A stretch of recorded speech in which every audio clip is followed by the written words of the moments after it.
e aí começa, tá? Podem colocar o nominho de vocês na chamada, tá bom? Bom dia, querida. Bom dia. Ei, Daniel, bom dia. Tudo bom? Tudo bem? Tu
Gente, vamos lá, bom dia. Acho que o pessoal já colocou aí a chamada, né? Todo mundo. Hoje a nossa aula é de oftalmopediatria e estrabismo, né? Para a maioria dos oftalmologistas é uma das aulas mais difíceis que tem, e é o grande terror. Poucos oftalmologistas atendem criança. Aqui em Volta Redonda eu sou uma das poucas que atendo criança. Criança com deficiência, então, é uma tarefa, é raríssimo, né, alguém atender. A oftalmopediatria, ela é um capítulo à parte, né, é completamente diferente todas as condutas para a criança na oftalmologia, né? As crianças, elas têm particularidades completamente diferentes do adulto, né? Tanto com relação à idade, quanto com relação a desenvolvimento, tanto com relação à refração, né? O que a gente pode oferecer para a criança, tanto com relação ao próprio exame anamnese, né? Então, desde o nascimento, o oftalmologista é extremamente importante na vida dessas crianças, né? Porque já começamos com o teste do olhinho, né? E o teste do olhinho é um teste extremamente importante quando a criança nasce, né? Que é realizado até 15 dias, mais ou menos, de vida, né? O ideal seria que fosse realizado na sala de parto. Enfim, é muito particular a oftalmopediatria, é uma aula bem densa, né? Hoje, mais difícil, a gente vai bem devagar, tá? Conversar sobre isso. Os pediatras, né? Aí, que quem vai fazer pediatria, é uma aula muito importante, porque o pediatra, ele é a base de tudo isso, né? Se não tem um bom pediatra por trás da oftalmopediatria, ele não sabe nem encaminhar para o oftalmologista, né? Tem toda uma rotina da criança na consulta oftalmológica, né? Não adianta você pedir, o pediatra pedir para criança de 1 ano, a não ser que tenha estrabismo, alguma coisa evidente, e fazer refração, né? Não tem necessidade alguma, né? Vocês vão entender por quê nessa aula, tá? Mas existe uma rotina, essa rotina, ela deve ser seguida, o pediatra e o professor da escola deve ter um conhecimento básico, né? Porque muitas vezes o professor que encaminha o aluno, né? Que encaminha o aluno para o médico, né? Muitas vezes é a própria escola que encaminha a criança para fazer exame oftalmológico, né? E então é extremamente importante essas duas áreas estarem bem cientes do que a gente vai conversar. Então, aula de oftalmopediatria e estrabismo hoje, né? O pessoal ainda está colocando a chamada aqui, eu vou parar de abrir o chat, tá? Aí, se alguém tiver alguma dúvida, ou levanta a mãozinha ou abre o vídeo para conversar comigo, tá bom? Então, os conceitos, de novo, de acuidade visual, né? Representa o inverso do ângulo visual, ou seja, quanto a menor distância entre os dois pontos que podem ser vistos separados, né? Então, a gente está com os dois olhos abertos, a gente junta a imagem, que isso chama-se de difusão, e o poder da resolução do sistema visual, ele tem que ter uma integridade, né? Tem que estar tudo funcionando conjuntamente. O sistema dióptrico, a retina, as vias ópticas e o sistema nervoso central. Ou seja, córnea, cristalino, vítreo, funcionando com a retina, que é a parte nervosa, junto com as vias ópticas, onde o nervo óptico cruza lá no quiasma, vai até o lobo occipital, no sistema nervoso central. Então, toda essa via óptica tem que ter uma integridade, uma conexão para a visão ser alcançada. Como nós já falamos, a fração de visão de 100% é 20/20, ou 6/6, que é dado em metros, né? O 20/20 pés, ou 6/6, que é dado em metros, ou decimal, que é igual a 1, ou mar ou logmar, que a gente não usa muito. A gente usa muito decimal e 20/20 em pés, tá? Quando nós temos os déficits visuais graves, né, que a criança não consegue informar lá na frente o 20/20, a acuidade visual na tabela, temos os déficits visuais graves, que vai desde conta-dedo, você fica mais ou menos a 1 metro, quantos dedinhos tem aqui? Pede para a criança, para ela identificar, ou o movimento de mão, minha mão está parada ou está mexendo, ou percepção de luz, ou sem percepção de luz, né? Incidimos uma luz no olho, tá? A minha luz está apagada ou está acesa? Está apagada, ou seja, a luz acesa, o paciente não consegue nem distinguir a luz acesa, né? Então, é sem percepção luminosa, que a gente fala com a sigla SPL, na oftalmologia, sem percepção luminosa, que é a amaurose, né? Que é a cegueira. O paciente não tem nem percepção de luz, tá? Então, aqui a nossa tabela, né? Os pés, né? Que a gente considera 1, 20, 20, 1 em decimal, 20, 20, ou 6/6 em metros, né? Que é 100% de divisão, tá? Na fração de Snellen. Então, é importante vocês saberem esse número 20 e 20, né? Então, a acuidade visual, como a gente já falou, né? Normal, 20 e 20, 6/6 ou 1, que a gente fala que é um objeto, isso é um cálculo matemático, porque essas letras, esses optotipos, eles não foram desenvolvidos, vou fazer um E grande lá e pronto, a pessoa vai ver. Tem toda uma marcação, né, que eles falam, na linguagem matemática, são 5 minutos de arco a 6 metros, ou seja, quando você coloca isso proporcionalmente a 6 metros da sala, as medidas estão 1 minuto de arco, Ezinho entre um e outro, e a letra são 5 minutos de arco. Isso é em centímetros, né? Então, é uma definição matemática. Não me pergunte como, por que é isso. É uma definição matemática para vocês entenderem que não adianta vocês escreverem um colocar na parede e pedir para alguém ler para vocês, né? Isso tem uma proporcionalidade, né? Uma regra logarítmica proporcional, e essas letras vão diminuindo proporcionalmente, tendo uma conta matemática de engenharia para poder você ter a correta função visual. Marina, quer falar alguma coisa? Não? É que você está verdinha. E aí, gente, como é que a gente faz, né? Bom, a criança precisa de mensurar a visão, né? Então, a gente precisa mensurar a visão da criança. Como é que a gente faz com criança que não fala, né? Que interage pouco com você, né? Então, bebês, crianças pré-verbais. Ontem eu atendi uma criança de 3 anos, que a mãe me falou que quando ele nasceu com diagnóstico de cegueira.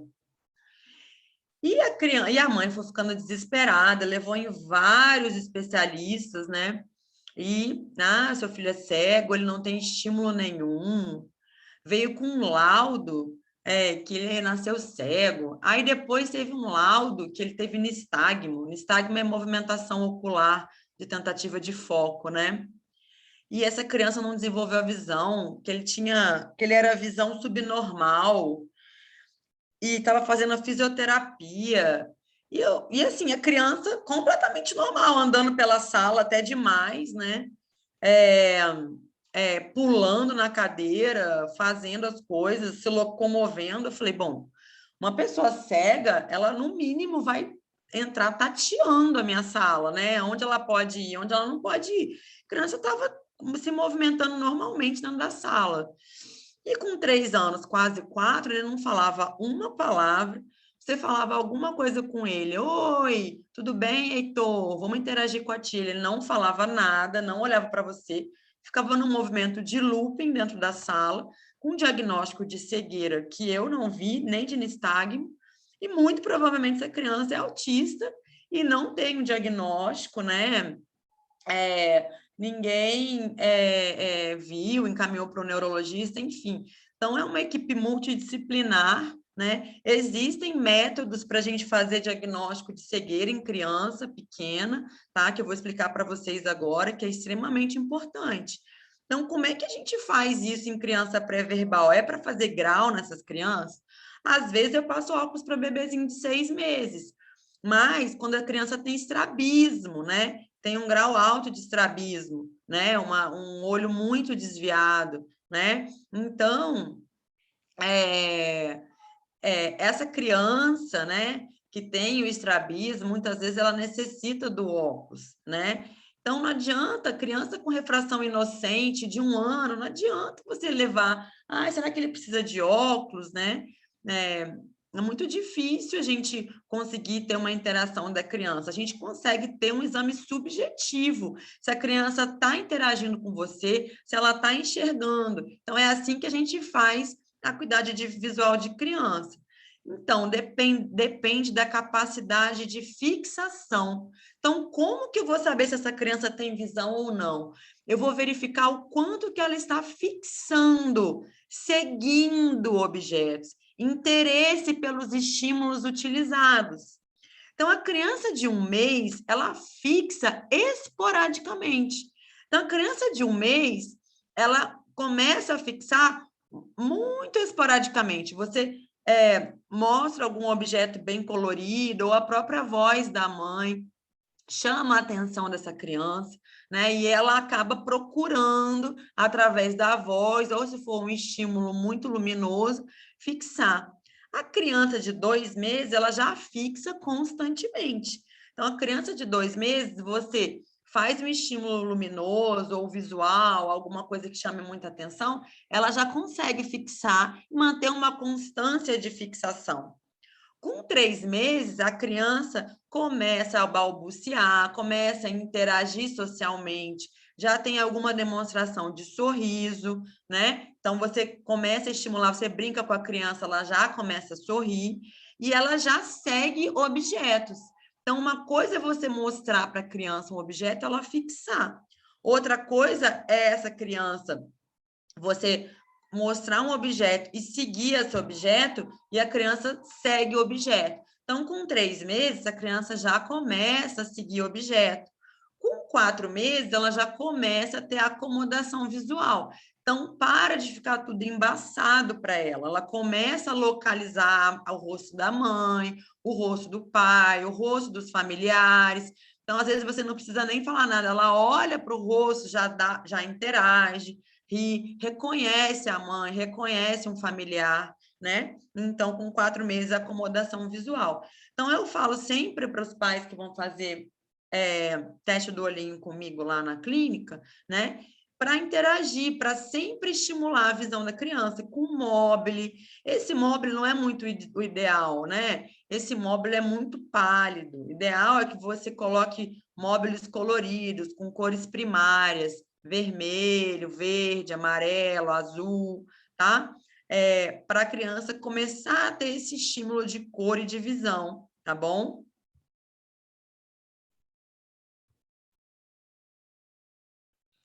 Como é que a gente faz esse teste na criança pré-verbal? A criança que não fala o ela na frente, que não interage comigo, né? Como é que a gente faz? Então, já falei para vocês, a gente tem que testar a fixação. Então, talvez para essa criança que eu atendi, tenha faltado esses testes, né? Teste de fixação. Então, você chama a atenção da criança com uma lanterna e fala, Heitor, olha aqui na luzinha da tia, né? É difícil atender criança? A criança, ela não tá, ela começa a chorar, mas criança até 6 meses geralmente interage, tá? A criança começa a chorar a partir de 9 meses, né? É estranha, que ela já começa a ir tanto para pediatra, já tomou tanta vacina, que ela começa a reconhecer aquele ambiente como um ambiente de terror, né? Então, a criança pequena, ela interage. Se você faz uma gracinha, ela ri para você, chora muito pouco, a não ser que você pingue um colírio que ela sinta ardência, alguma coisa assim.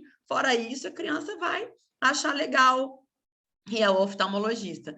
Então, você tem que ver a fixação da criança, fixação monocular. Então, incide uma luz no olhinho direito primeiro, né? E aí fala, olha aqui para a tia. E tampa o outro olho. Primeiro um olho, olha aqui. Depois faz com o outro olho. Olha aqui. Você vai observar se essa criança fixa a imagem, né? Se a luz chama a atenção dela. Então, provavelmente, essa criança está interagindo com a visão, né? Então, essa criança muito provavelmente não é cega, não tem déficit visual, né? Então, é um teste de fixação qualitativo, que a gente pode fazer ou com luz ou com brinquedo. Eu inicio com um brinquedo. Se a criança não interage com o brinquedo, eu tenho um palhacinho de caneta, assim, que geralmente eu começo com um palhacinho.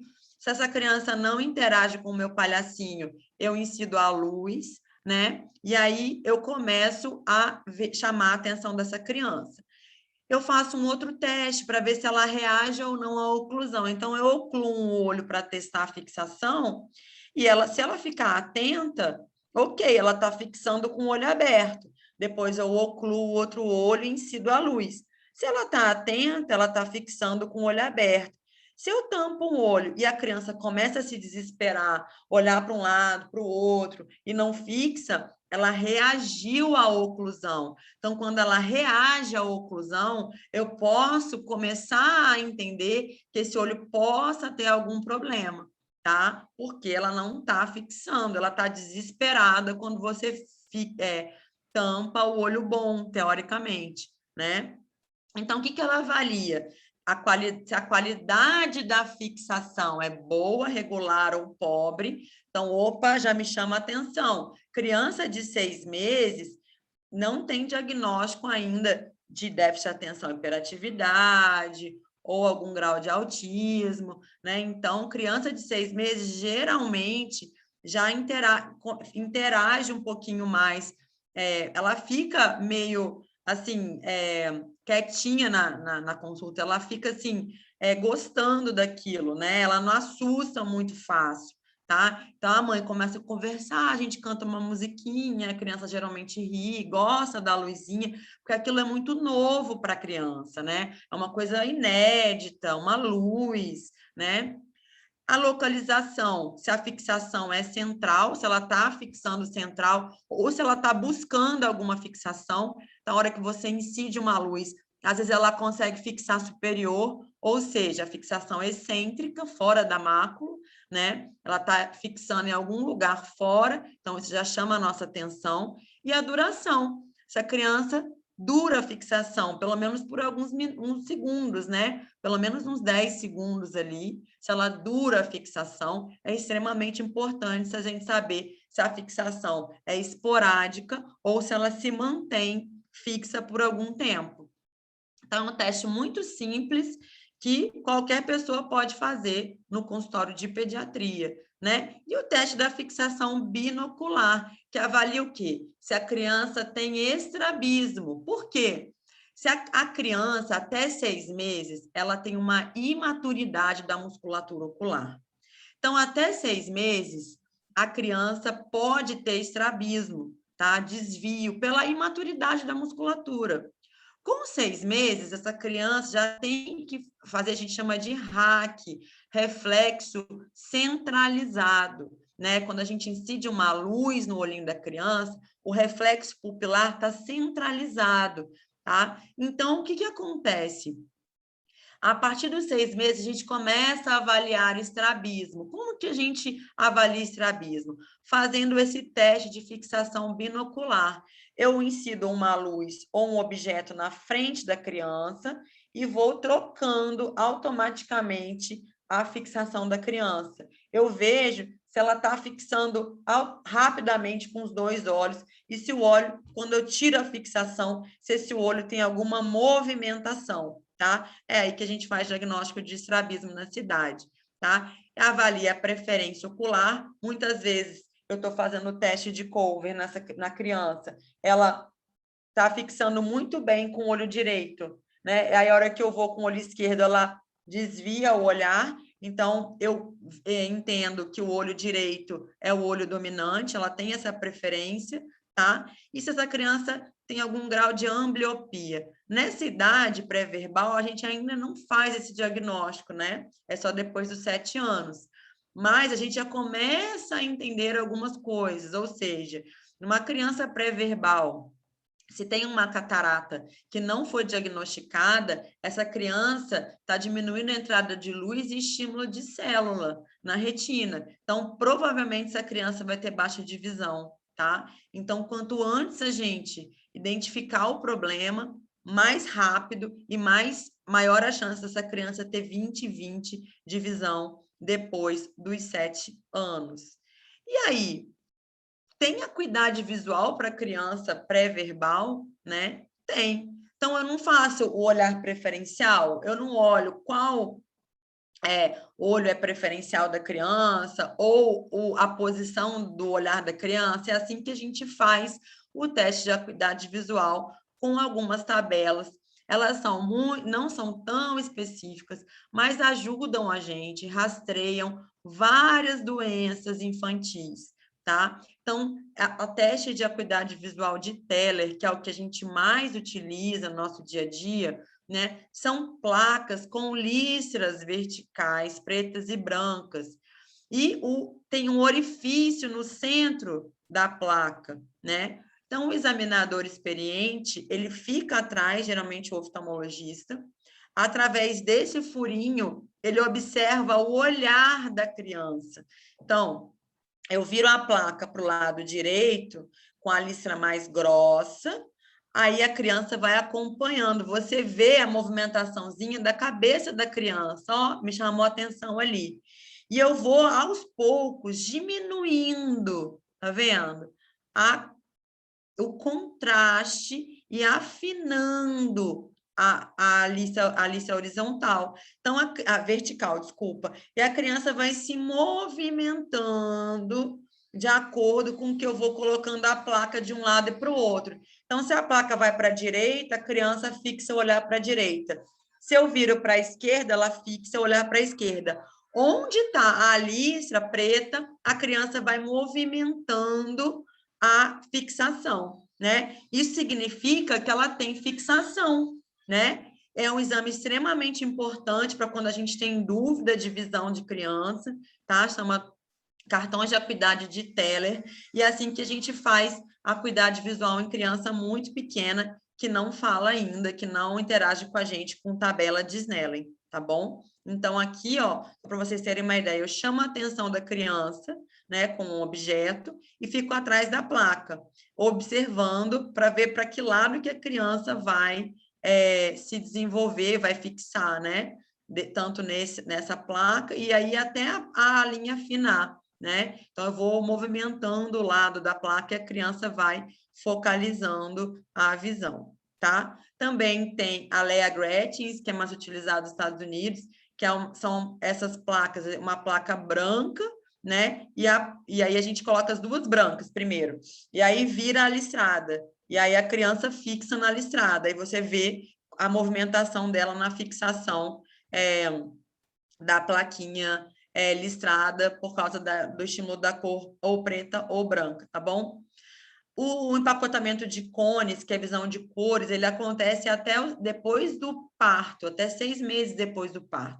Então, a criança, ela inicialmente identifica cores primárias, amarelo, vermelho, laranja, cores mais fortes, né? Ah, a criança tem visão de cor? Tem visão de cor, mas a preta e branca, ela é a primeira cor, a cor que a criança começa a identificar, tá? Então, por isso que a gente utiliza agora nessa faixa etária a coloração preto e branco. Depois a criança vai tendo mais estímulo das outras cores, tá?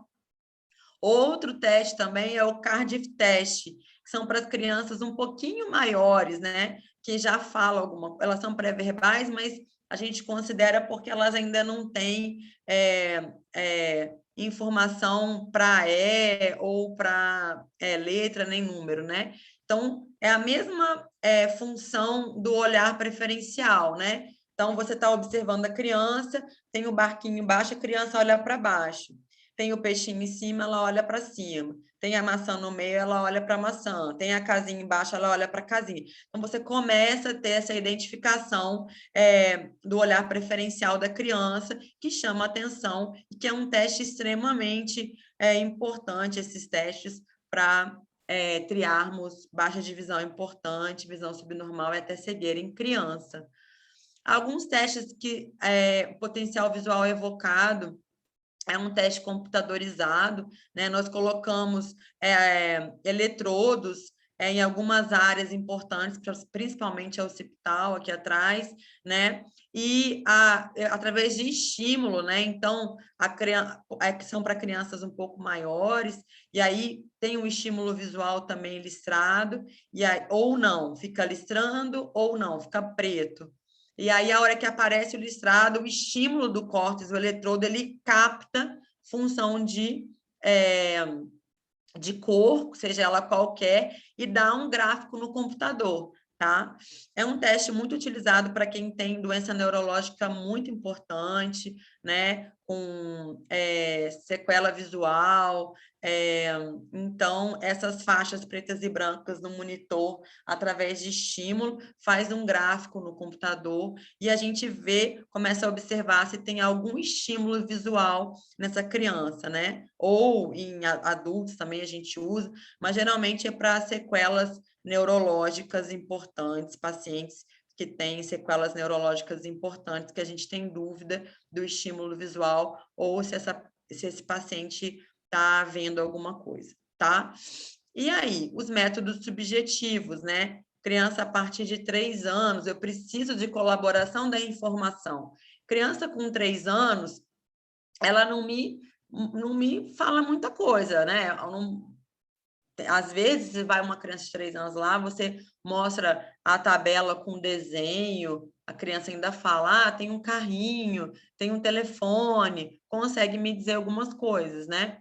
Mas, geralmente, é aquele ezinho que a gente fala, o garfinho vai para qual lado? O está para esse lado, para cima, para baixo. Então, a criança começa a apontar o treino do nas figuras, para que lado que aponta a perninha do e aí a gente consegue ter uma noção da acuidade visual dessa criança, mas a partir de 3 anos a gente já começa a ter mais noção de informação quando essa criança colabora para a gente entender como que ela enxerga, né? Então, são essas tabelas de que a gente pede para a criança olhar. O está para qual lado? Para cima, para lá. A criança geralmente informa que lado que vai o garfinho, né?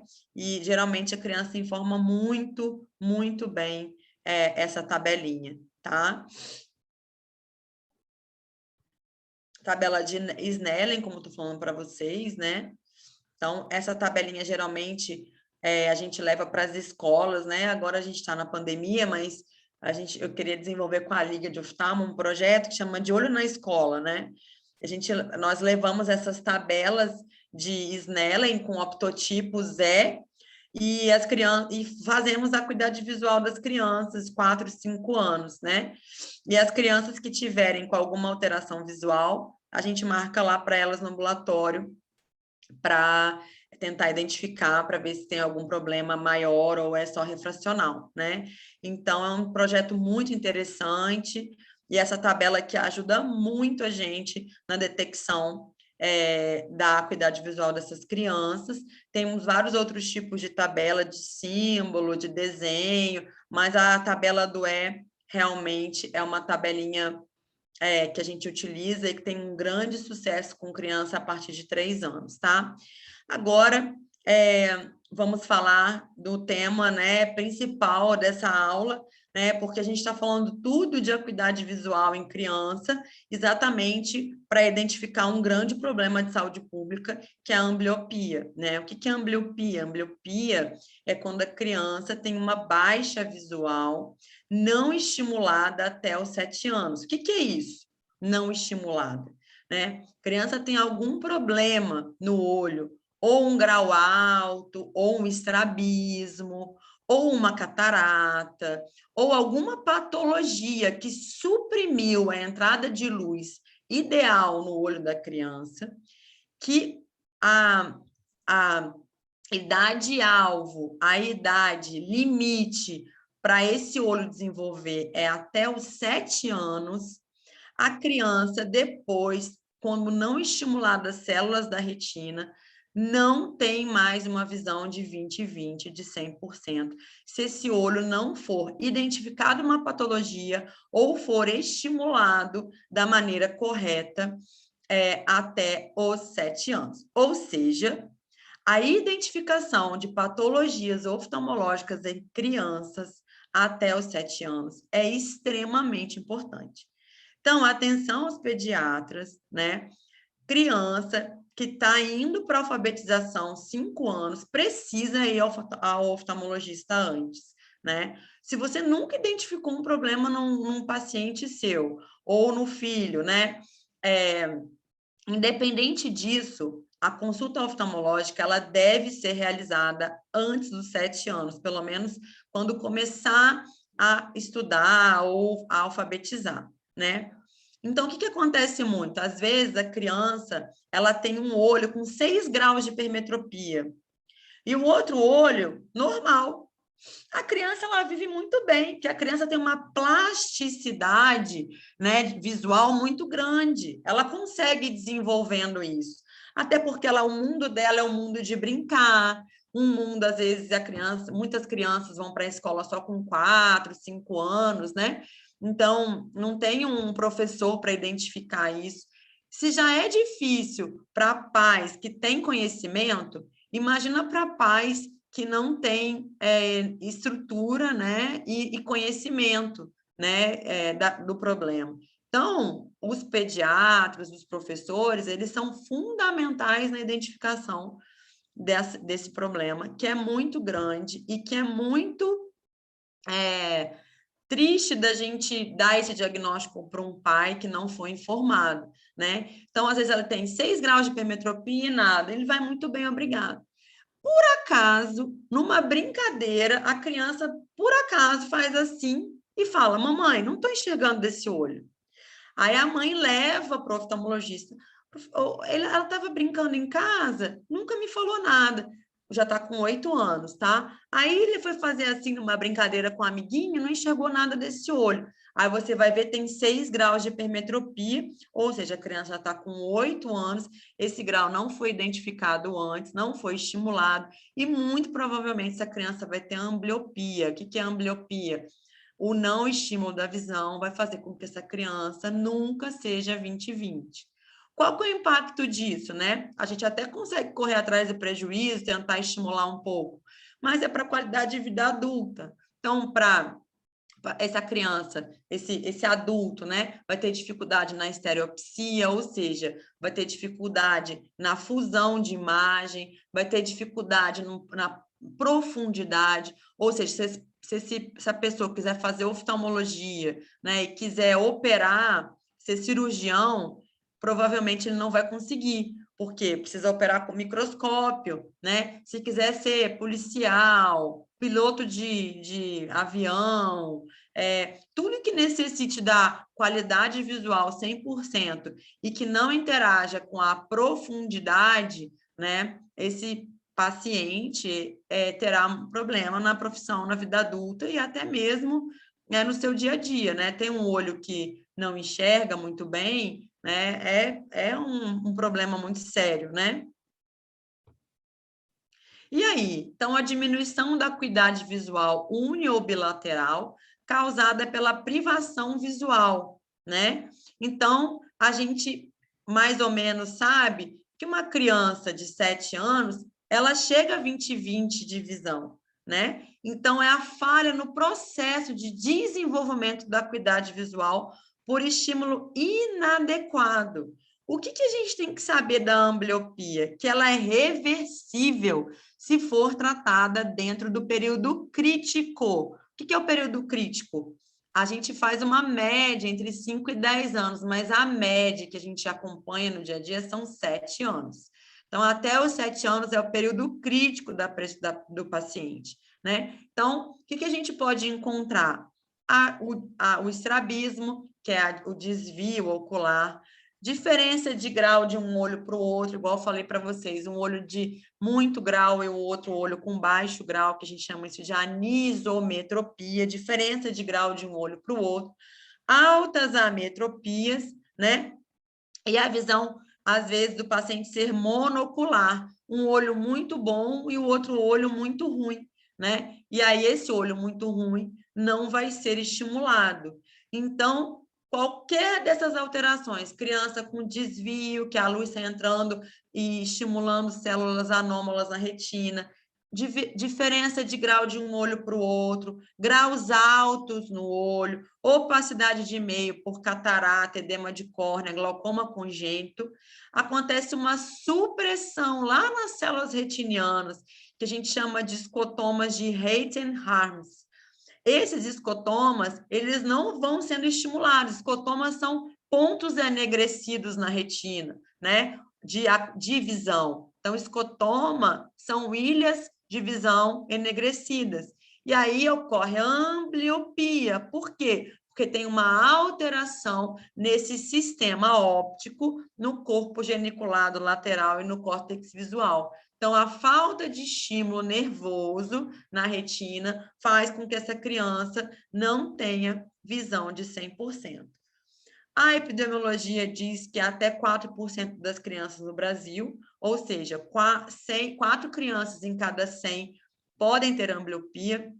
Na minha experiência é muito maior, tá? É mais. Tem gente que nunca tem diagnóstico, vai ter diagnóstico só na fase adulta, né? Porque às vezes tem um olho que funciona, falta de informação, né? É muito mais comum em populações carentes, obviamente, né? É muito triste isso, porque a população carente não tem informação, né? Tem uma falta de informação.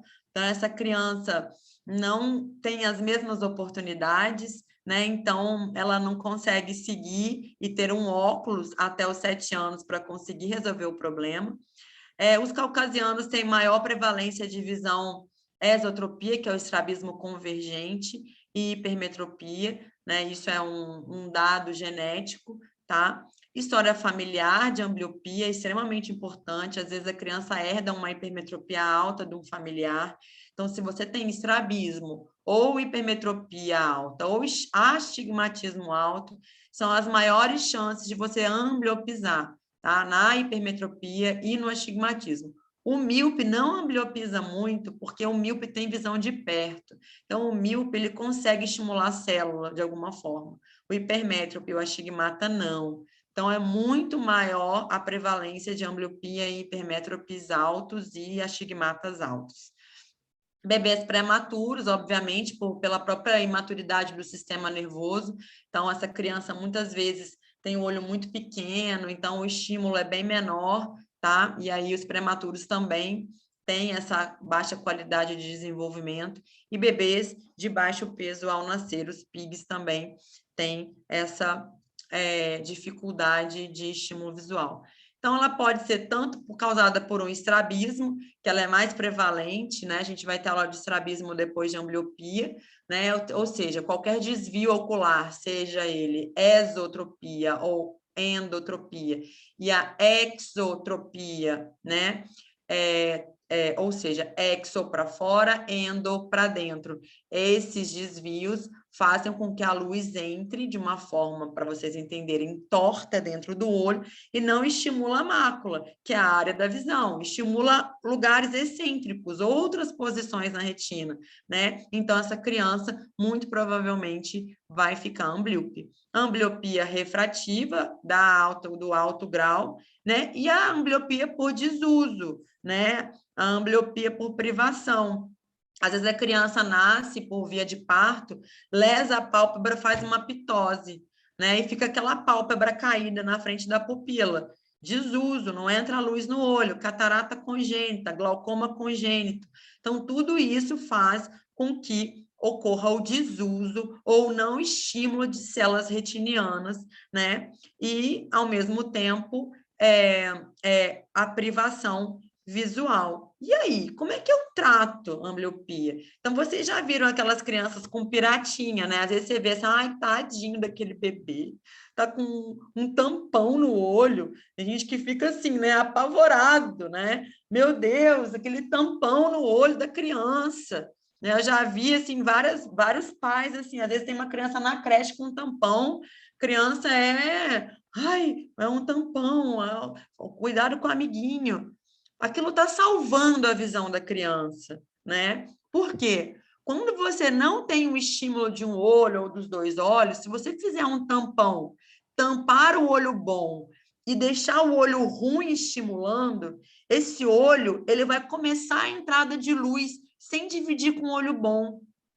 Quando os 2 olhos são ruins, a gente alterna o tampão, um de olho direito, outro de olho esquerdo, um de olho direito, outro de olho esquerdo. Quando a criança é muito pequena, ela vai de tampão ótima para a creche, ela adora, né? Não tem aquele, criança pequena é tudo bom, é maravilhoso, porque não tem aquele preconceito. Agora, quando você faz um diagnóstico de ambliopia numa criança de 8 anos, que você tem que colocar essa criança de tampão na escola, aí começa o meu problema, porque a criança não quer usar. Criança de 7, 8 anos não quer ficar de tampão na escola. Você pode falar que é piratinha, que é isso, que é aquilo, ele não aceita, porque os amigos vão rir, porque é isso, porque é aquilo. Então, a gente tenta deixar em casa a criança, com o período que ela estiver em casa, tenta deixar em casa com tampão o tempo todo, para tentar esse estímulo, né? Então, por que a gente trata? Para evitar a supressão. E precisa ser no período crítico, que é até 7 anos. Então, como que a gente trata? Óculos, né? Se tiver grau alto, se a ambliopia, se a supressão for por alto grau, óculos, né? Tratamento com tampão, como a gente já falou, tampão oclusivo, tem um monte de bichinho, hoje a gente compra na farmácia colorido, a criança pequena geralmente gosta muito e usa. Muitas vezes, o que a gente faz? A gente põe o tampão e põe o óculos por cima, né? Então, essa criança vai estimulando a visão, tanto do grau e tanto do olho, que é fraquinho. E acreditem, dá certo. Eu já consegui ver ambliopia em criança com 7 anos, tá? Tampão, óculos, e a criança é 20/20. Então, é muita quantidade de criança que tem ambliopia, é muita criança, tá? Então, esses tratamentos fazem com que a célula seja estimulada novamente.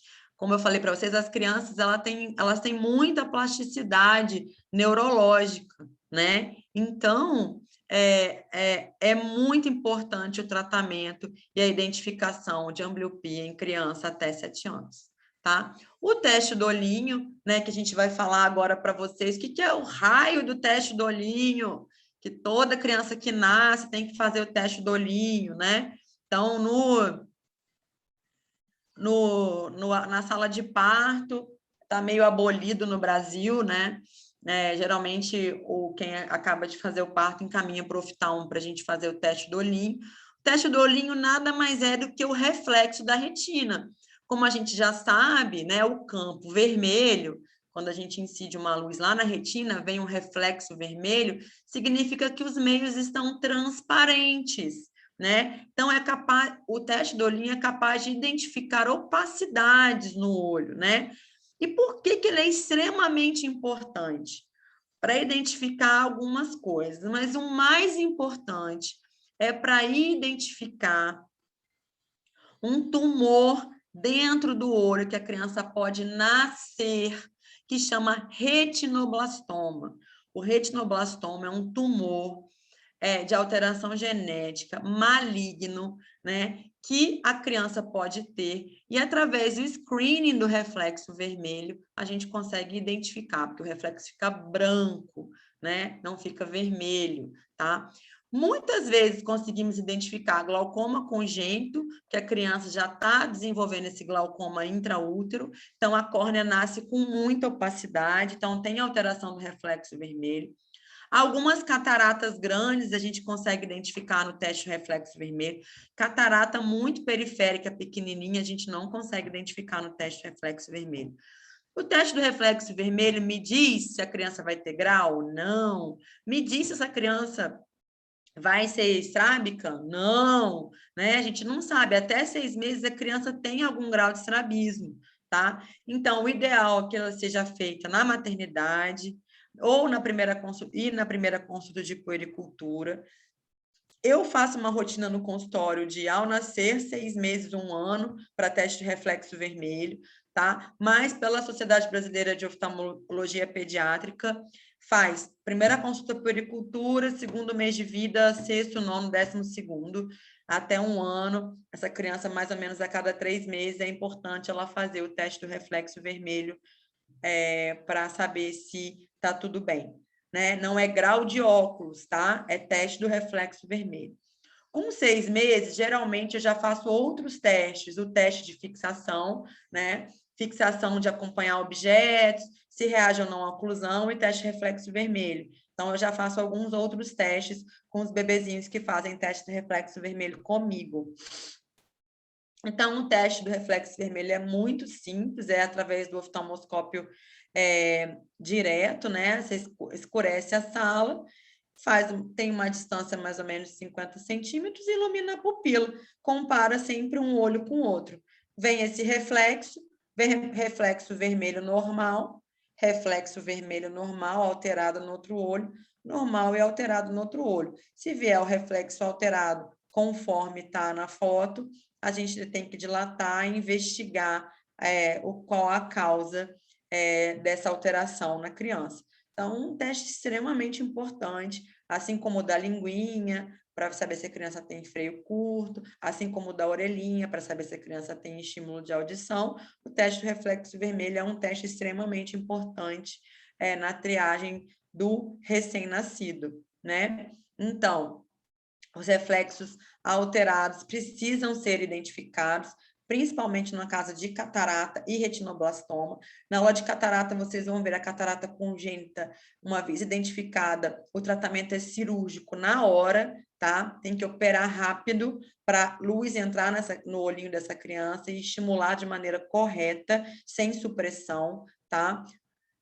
E aí é um teste fácil e extremamente importante na detecção de várias doenças, né? Vamos falar um pouquinho de estrabismo, né? Ó, pra vocês olharem essa criancinha aqui pequena, de 1 ano, com o olhinho torto. Ontem eu atendi uma criança exatamente assim, 1 aninho de idade, com estrabismo convergente bilateral, né? Bem com muita convergência, tinha um grau mais ou menos de 4 graus de hipermetropia, eu prescrevi o óculos e provavelmente esse olhinho vai ficar centradinho igual desse bebezinho aqui, tá? Então, olha a importância de um óculos para uma criança de esotropia ou endotropia essencial do lactente, né? Que a gente fala que é de criança muito pequena, né? Então, às vezes, você consegue, numa ectoscopia, identificar um estrabismo quando você olha, né? Então, a criança chega para você, você já sabe o que é, né? Um estrabismo, né? E, às vezes, a gente precisa fazer o diagnóstico, porque nem sempre o estrabismo, ele é manifesto, às vezes, ele é intermitente. Às vezes, só quando você quebra a fusão do paciente, você consegue ver a movimentação do olho para dentro ou para fora, né? Esse estrabismo é mais perigoso, porque você demora para fazer diagnóstico. É ele que ambliopiza a criança, tá? Então, o teste de Krinsky, que é o teste de luz, né? Os prisma, o teste de prisma, para você saber se a criança tem algum movimento, é o teste que vai fazer a gente identificar. Então, incide uma luz no olhinho da criança e vê se o reflexo corneano está centrado. É na córnea mesmo, é reflexo da luz. Igual quando você joga uma luz no espelho, você vê aquele reflexozinho, você vê se a córnea está com reflexozinho centrado, ou se tem algum desvio para o lado, né?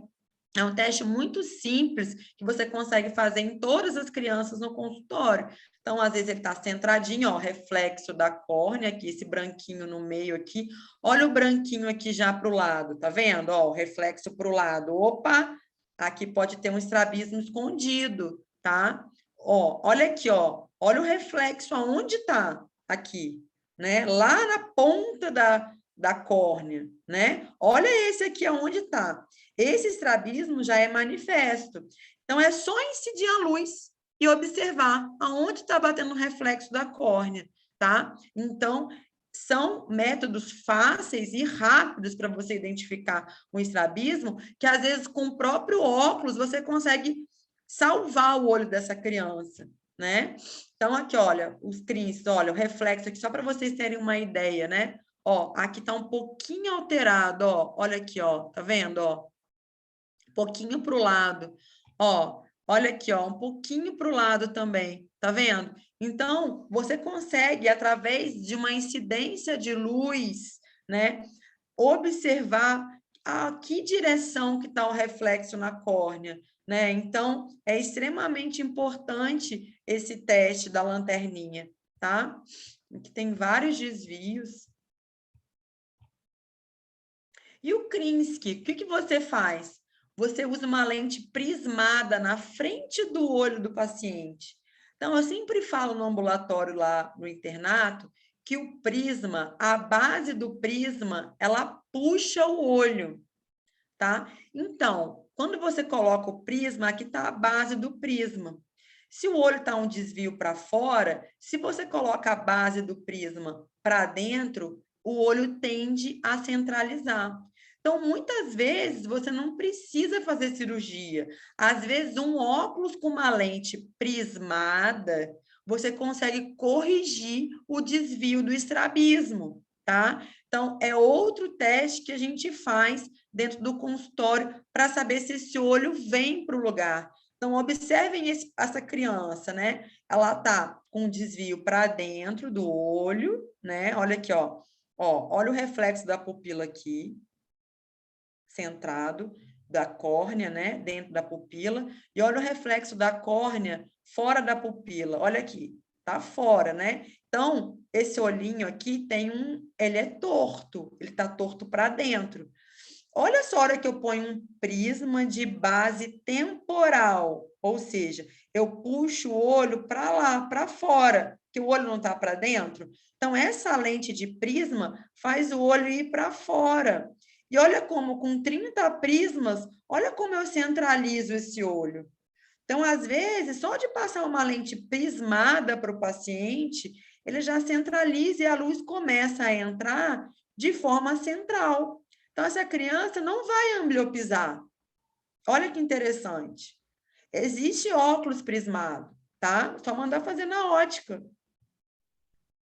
Então, muito importante a gente fazer o teste de Culver para saber se o paciente tem uma foria. O que é foria? Foria é o estrabismo não manifesto, ou seja, eu olhei para a Marina, o olho dela não é torto, mas a hora que eu fiz o Culver na Marina, o olho dela começou a movimentar.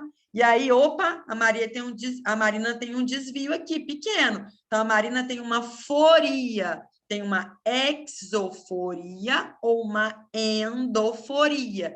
Se a Marina tem um desvio manifesto, eu olho para a Marina e vejo, ela tem uma tropia, uma exotropia ou uma endotropia. Tá? É assim que a gente encaminha para o oftalmologista, o pediatra.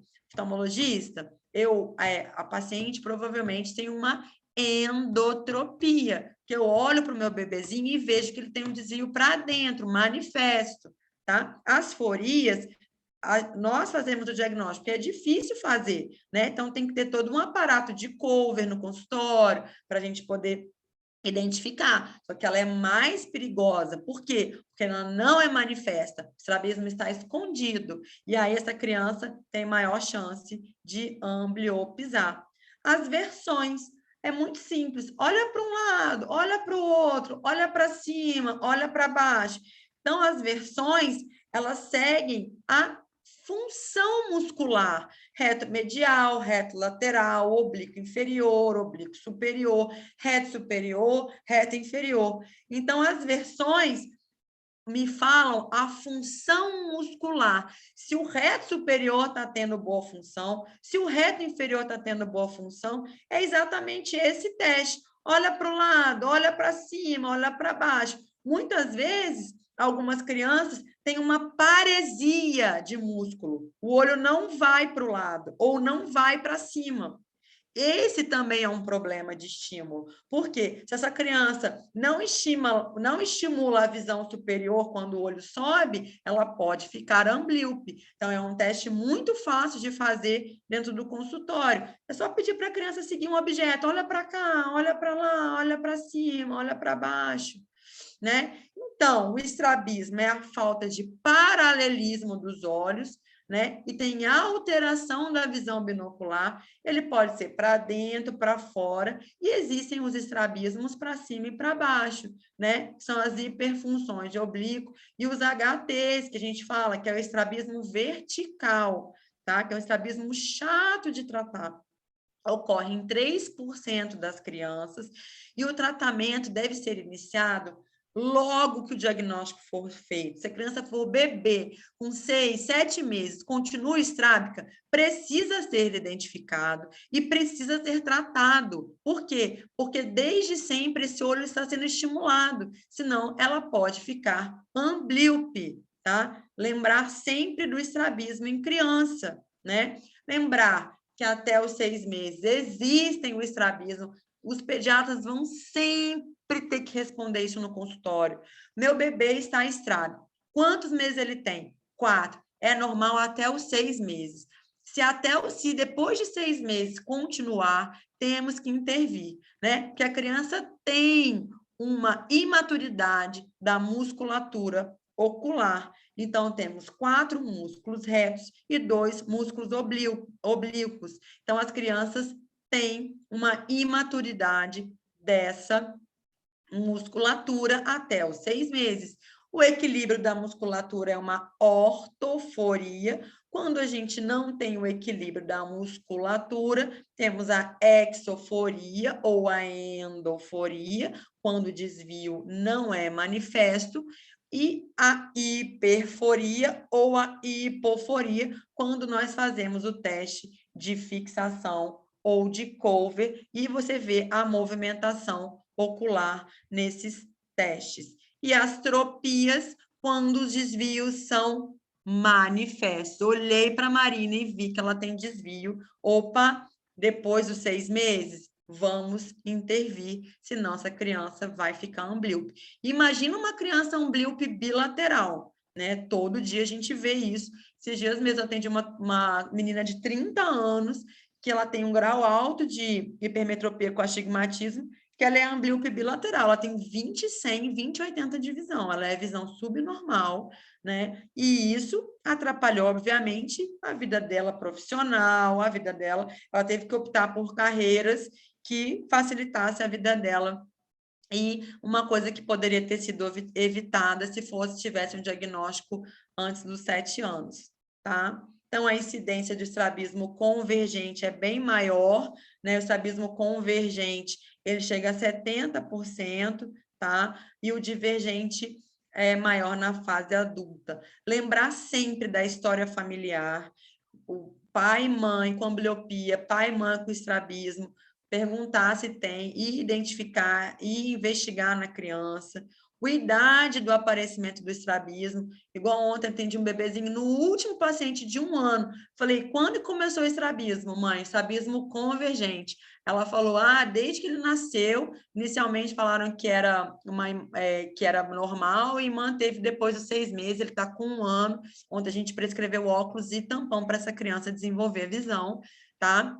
Então, é importante. Agora, a Marina, não vou nem falar Marina, porque é muito grave que eu vou falar, mas um paciente, de repente, né, chega com estrabismo lá no seu consultório, agudo, né, assim, já na fase adulta, ou mesmo uma criança que nunca teve estrabismo, de repente desenvolveu um estrabismo, né, eu já peguei uma trombose de seio cavernoso, com estrabismo agudo dentro do consultório, tá? Então, tem que investigar e saber exatamente aonde e quando exatamente começou esse estrabismo, né?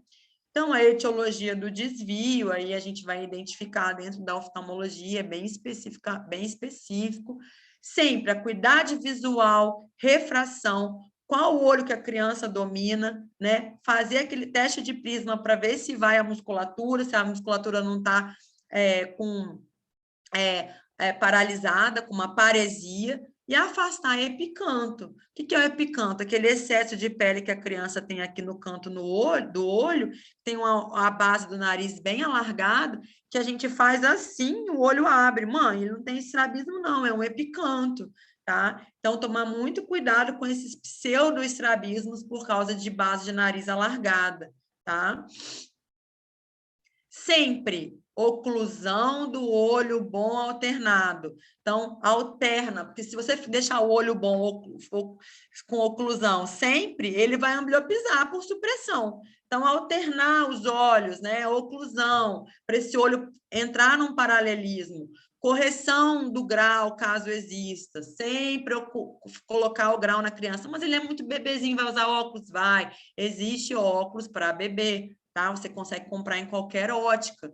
Muitas vezes cirurgia, pleótica, que é o estímulo de luz, que às vezes é que a gente precisa fazer em criança, e o tratamento com os prismas no óculos para tentar esse olhinho sempre vir para o lado certinho e centralizar para a entrada de luz correta e a criança não ficar com baixa de visão permanente após os 7 anos.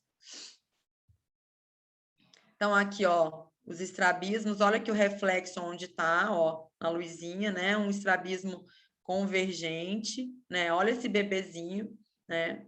Um óculos aqui com grau positivo melhora muito o estrabismo, essa criança centraliza muito a visão, tá? Aqui uma exo, né? Uma paciente com uma exo bem importante, tá?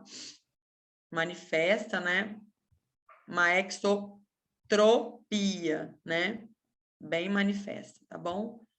Bom, gente, eu sei que essa aula é pesada, né? Uma aulinha bem difícil, mas é uma aula muito importante para vocês, tá? Tenho certeza que vocês conseguiram captar coisas extremamente importantes para o dia a dia de vocês, né? Principalmente com as nossas crianças, né? Criança não é um bicho de 7 cabeças. Dentro da oftalmologia é diferente, é difícil, mas dá certo. Se a gente faz um trabalho sabendo essas principais causas, a gente consegue identificar problemas sérios e essa criança vai ter qualidade de vida e visão para o resto da vida, tá bom?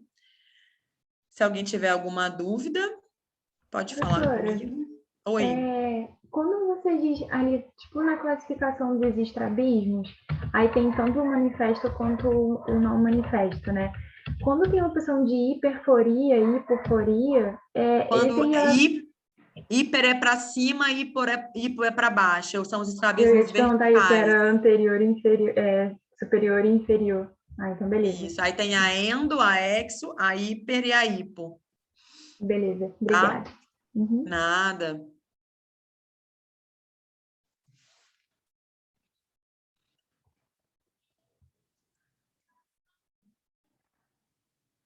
Acho que não tem mais... Obrigado pela aula, professor.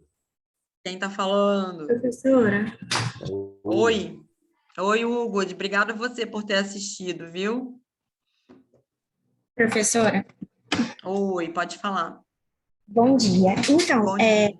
Nós do G10 tivemos uma reunião com o EUC e daí a gente sugeriu, né, levamos a pauta da turma a respeito das aulas práticas em oftalmologia e sobre a nossa vontade de ter uma prática sobre aquilo que a gente já teve, né, que foi fundo de olho e tudo mais. Daí ele sugeriu que a gente conversasse com a senhora, né, que seria uma coisa entre a gente, entre a turma e a senhora. Daí a gente queria saber se existe essa possibilidade, se a gente pode... Eu acho que... Então, o problema de tudo isso é porque, assim, a gente está vivendo uma pandemia, né? Então, as aulas práticas de oftalmologia, elas teriam que ser em grupos, vários grupos. Então, nós temos aqui 100 alunos, né? Então, vamos lá. Se a gente tiver uma aula prática com 100 alunos, eu tenho que fazer 10 aulas práticas, porque são